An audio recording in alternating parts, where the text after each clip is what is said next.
Hello and welcome back to A Course in Miracles Workbook Lesson 140. Today's lesson is Only Salvation Can Be Said to Cure.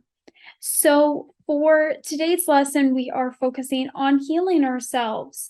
But as the book says, there is nothing actually to heal except for the illusions that we are giving into the belief of.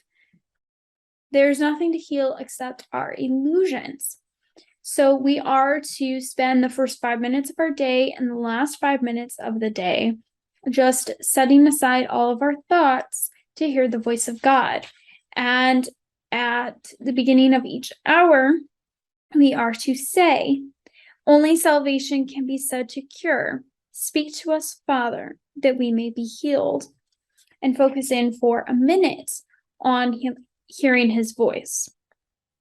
So on this note of nothing needing to be healed, it says we perceive us having sickness in the body or in the mind, and even if we see a sickness of the mind, we see that as connected to the body and as one thing. But it says when we are perceived to have been healed by a doctor of some kind, we are not healed.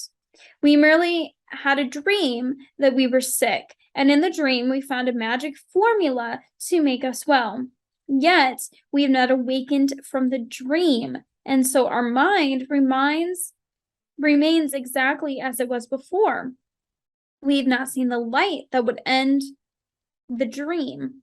What difference does the content of a dream make in reality? One either sleeps or wakens.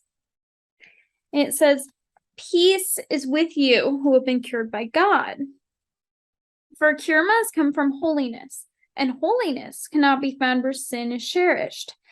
There is no place where holiness is not, and nowhere sin and sickness can abide.